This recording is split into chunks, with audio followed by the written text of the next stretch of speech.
시작. 그런데 주님의 천사가 빌립에게 말하였다. 일어나서 남쪽으로 나가서 예루살렘에서 가사로 내려가는 길로 가거라. 그 길은 광야 길이다. 빌립은 일어나서 가다가 마침 에티오피아 사람 하나를 만났다. 그는 에티오피아 여왕 간다게의 고관으로 그 여왕의 모든 재정을 관리하는 일이었다. 그는 예배하러 예루살렘에 왔다가 돌아가는 길에 마차에 앉아서 예언한 이사야의 글을 읽고 있었다. 아멘. 오늘 함께 나눌 말씀은 그 길은 광야 길이다라는 제목을 함께 말씀을 나누고자 합니다. 오늘은 11월 첫날입니다. 11월 첫날 이렇게 11월 1일 날 예배를 드릴 수 있어서 하나님께 감사를 드립니다. 아직도 이런 교회가 있어요. 어떤 교회가 있냐면 매월 이 첫날을 월삭 예배로 드리는 교회가 아직도 있습니다. 그래서 첫날 새벽에 교회 모여서 예배를 드리면서 또 목사님은 또 우리 성도들에게 축복의 안수 기도를 해주는 아직 그런 교회들이 있는데 그 마음과 헌신이 우리에게도 필요한 것이 아닌가라는 생각이 들기도 합니다. 우리는 지금 2주 정도 교회에 대한 이야기를 하고 있습니다. 오늘도 교회에 대한 이야기를 할 것입니다. 특별히 교회에 대한 이야기는 보이는 건물에 대한 교회에 대한 이야기도 있지만 몸된 성전인 교회인 나 자신에 대한 이야기이기도 합니다. 예수님께서 특별히 성전이 장사치로 더럽혀진 것을 보시고 그 모든 것을 어떻게 하셨어요? 둘러 엎으시죠. 그리고 만민이 기도하는 집이라는 것을 어떻게 하셨어요? 가르치셨어요. 그리고 교회는 마지막까지 믿음으로 서 있어야 되는데 특별히 거짓 속임수 속지 말아야 되고 세상의 마지막 때는 세상의 혼란과 어려움이 올 텐데 그때에도 굳건히 믿음을 가지고 서 있어야 된다라는 것이었죠. 그리고 예수님께서는 우리에게 무엇을 가르쳐 주고 싶은 것일까라는 묵상을 하게 되었습니다. 예수님의 부활 사건 이후에 승천하시고 나서 제자들에게 약속하신 성령의 임재가 오순절날 마가의 다락방에 일어납니다. 초대교회 가운데 일어났던 사건이죠. 많은 이들이 어떻게 했어요? 돌이켰고 기적이 일어났고 물질적인 헌신과 빈부의 격차 신분과는 상관없이 모든 이들이 어떻게 했어요? 함께 교류하는 놀라운 기적 일이 일어나기 시작했습니다. 그러나 동시에 초대교회 가운데 무엇도 일어났냐면 핍박이 일어나기 시작합니다. 그 일이 제 대표되는 게 스데반 집사의 죽음입니다. 우리 바로 앞장에 7장에 나옵니다. 이를 인해서 모든 사람들이 어떻게 졌냐? 흩어져서 복음을 전하기 시작하죠. 오늘 읽지는 않았지만 8장 2절부터 4절까지도 한번 볼까요? 8장 2절에서부터 4절까지의 말씀 읽어봅시다. 시작. 스데반을 장사하고 그를 생각하여 몹시 통곡하였다. 그런데 사울은 교회를 없애려고 날뛰었다. 그는 집집마다 찾아 들어가서 남자나 여자나 가리지 않고 끌어내서 감옥에 넘겼다. 그런데 흩어진 사람들은 두루 돌아다니면서 말씀을 뭐 했다고요? 전하였다라고 되어 있습니다. 흩어진 사람들이 돌아다니면서 무엇을 전했어요? 복음 말씀을 전했습니다. 오늘 우리가 읽지는 않았지만 여기에 보면 빌립이 이 에티오피아 간다게 여왕의 모든 재정을 맡고 있는 사람을 만났을 때에도 전했던 말이 무엇이냐면 넘어가 보시겠어요? 35절에 보면 빌립은 입을 열어서 이 성경 말씀에서부터 시작하여서 예수에 관한 무엇을 기쁜 소식을 전하였다. 이들은 흩어져서 뭐 했냐면 하나님 말씀을 전하기 시작했다라는 거예요. 즉 더 이상 유대인들에게만 속한 복음 그리스도가 아니라 모든 이들의 복음으로 전하게 되는 모든 이들의 그리스도가 되어지는 복음을 전하게 되었다라는 거죠. 그래서 이 5절 8장 5절에 보면 빌립은 사마리아 성에 내려가서 무엇하냐면 복음을 그리스도를 선포합니다. 자, 사마리아인은요 유대인에게 있어서는요 상종하지 않는 사람들이에요. 개만도 못하게 여기는 사람들이었어요. 그런 그들에게 복음이 전해졌다라는 말은 무엇이냐면 이제는 유대인들에게만이 아니라 누구에게도 모든 이들에게도 복음이 전해지고 예수 그리스도가 유대인들에게만 속한 것이 아니라 모든 이들의 예수 그리스도가 된다. 메시아가 된다라는 것이에요. 즉 사도행전 1장 8절의 말씀이 이루어지는 역사의 순간이 지금 8장에서 일어나고 있는 것이죠. 자, 그리고 사도행전 1장 8절의 말씀 읽어보실래요? 시작. 그러나 성령이 너에게 내리시면 너희는 능력을 받고 온 유대와 사마리아 어디까지? 땅 끝까지 이르러서 내 복음을 전파할 것이다. 증인이 될 것이다라는 거죠. 빌립이 사마리아에서부터의 복음 사역이 끝났을 때에 주님의 천사가 이제 빌립에게 와서 너는 어디로 가라고 말하냐면 광야길로 내려가라라고 말합니다. 여러분 26절을 한번 읽어보실래요? 8장 26절 시작. 그런데 주님의 천사가 빌립에게 말해 일어나서 남쪽으로 나아가서 예루살렘으로 가사로 내려가는 길로 가거라. 그 길은 무슨 길이다? 광야의 길이다라는 거예요. 오늘 이 26절에 광야라고 하라는 이 말씀은요, 예수님께서 교회를 향한 또 다른 가르침이라는 묵상을 하게 되었습니다. 교회를 향한 가르침. 여러분 처음에 개척을 하고 나서요, 광야라는 찬양을 제가 불렀다가 사모님한테 엄청 혼났어요. 아니 주일날 하나님 찬양 영광 받아야지 무슨 광야로 들어가냐고 막 이래가지고 제가 그 뒤부터 광야 찬양 부르지 않아요. 그런데 오늘요 여러분 이 광야에 대한 설교를 하는데요. 그래서 오늘 저는 잘해야 돼요. 밤에 시달리나 좀 잘해야 되는데 빌립이요 이 주님의 천사의 음성을 듣고 어디로 곧장 내려가냐면 광야길로 내려갑니다. 그리고 누구를 만나게 되냐면 오늘 본문에 있는 사람처럼 에티오피아 여왕의 간다게 여왕인 모든 재정을 담당하고 있는 내시를 만나게 됩니다. 그런데 예루살렘까지 와서 이 사람은요 예배 드리고 돌아가는 길이었어요. 그런데 마차에 올라타서 가는 길에 빌립이 내려가 그 사람과 마주쳤는데 이 사람이 무엇을 하고 있었냐면 이사야 선지자의 글을 읽고 있는 거예요. 오늘날로 말하면 이사야서를 읽고 있는 거예요. 그래서 이 내시가 이사야의 글을 읽고 있었는데 빌립이 물어보는 겁니다. 지금 읽고 있는 그 글 성경을 알고 계십니까? 그러니까 그 사람이 너 저는 몰라요 하는 거예요. 내가 어떻게 이것을 이해할 수 있겠냐라고 말하는 거죠. 그리고 그 빌립은요 그 내시가 타고 있던 마차에 올라가 앉아서 그 이사야의 글을 해석해 줍니다. 이 이사야의 말씀은요 53장에 나와 있는 말씀이에요. 53장 한번 찾아보실래요 여러분? 이사야서 53장 구약 성경에 있죠.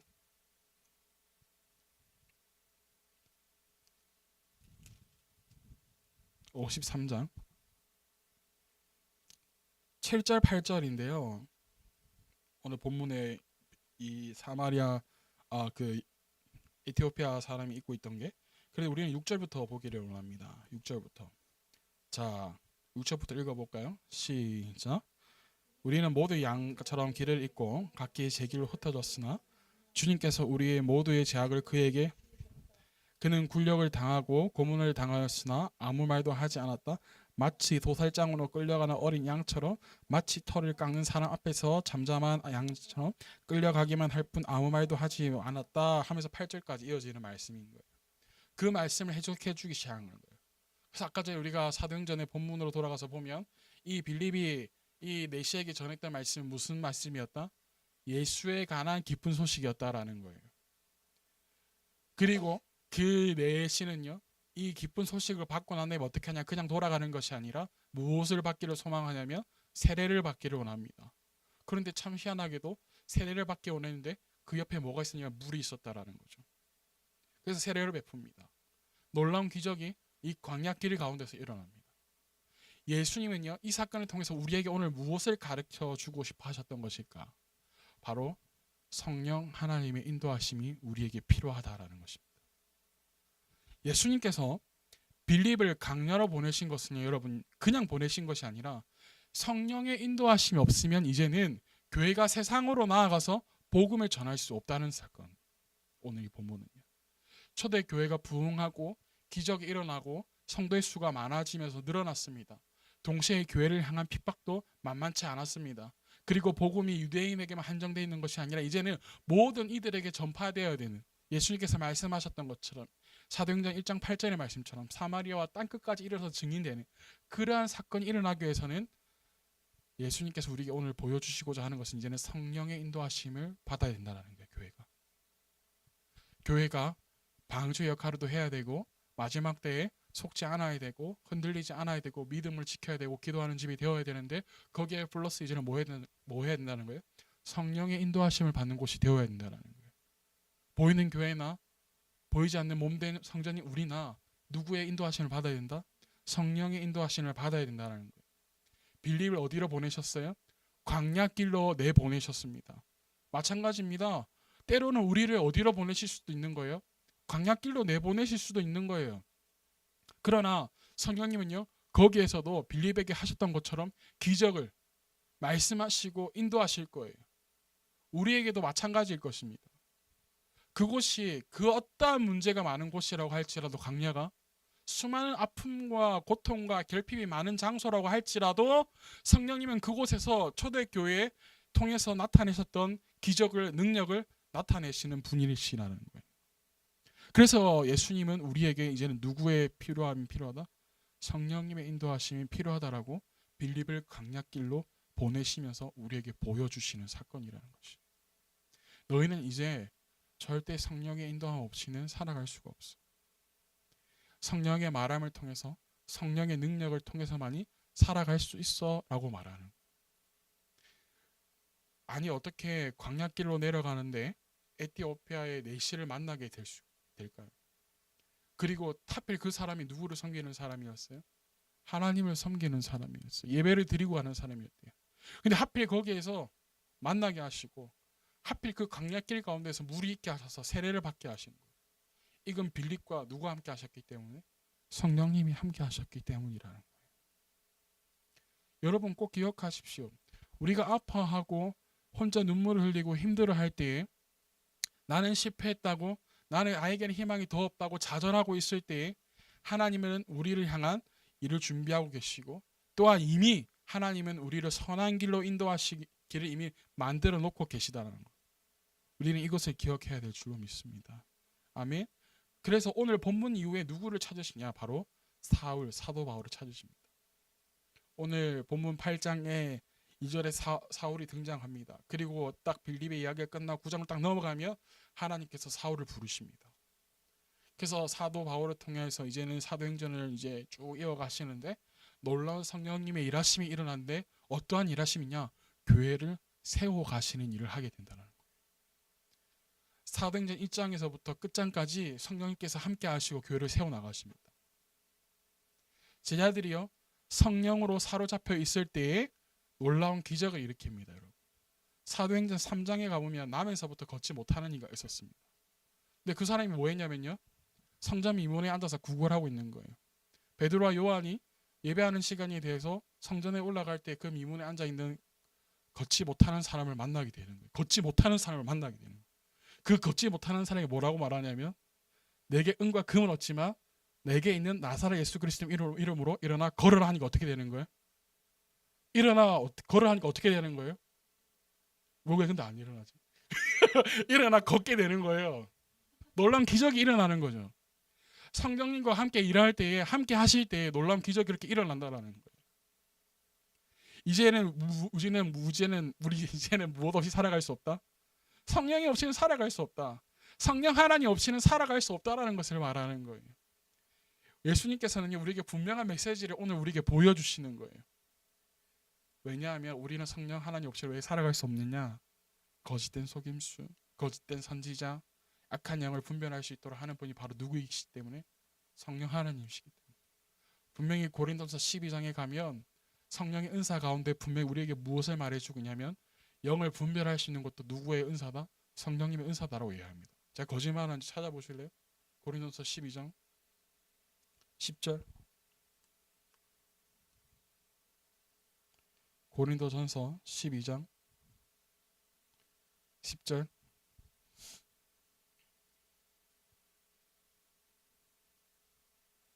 찾으셨나요?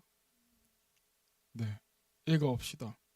고린도전서 12장 10절, 264페이지. 자, 시작. 어떤 사람에게 기적을 행하는 능력을 주시고, 어떤 사람에게 예언하는 은사를 주시고, 어떤 사람에게 영어를 분별하는 은사를 주십니다.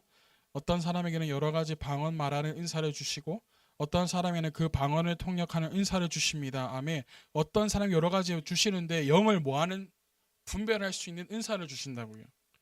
우리는 성령의 인도함을 받아야 됩니다. 교회는 몸된 성전, 성령의 인도함을 받아야 되는 것이에요.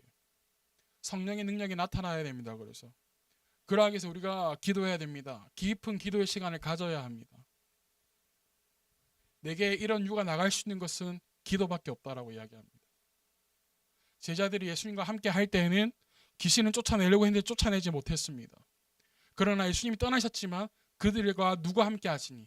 성령님께서 함께 하시니 이제는 못할 수 있는 거예요. 귀신을 쫓아낼 수도 있는 것이고 병든 자를 일으켜 세울 수도 있는 그런 놀라운 일들을 행하고 있다라는 것이. 우리가 만약 예수님께서 이 땅에 재림하셨다라고 생각해 봅시다. 우리가 과연 예수님 앞에서 자랑할 것이 있을까라는 거예요.